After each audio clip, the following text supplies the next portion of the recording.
and I am doing an internship in Caritas South. So here we made adaptor dumbbells.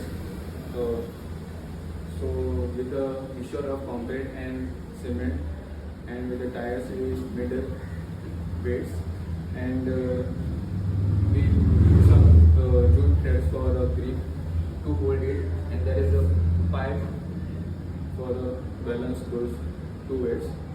So this is how the technique goes: lift and then rest.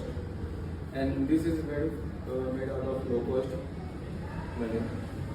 And these dumbbells help for hyperactive students to release their energy. Break-free solutions. Brought to you by Project Discovery. Supported by Enable India and Google.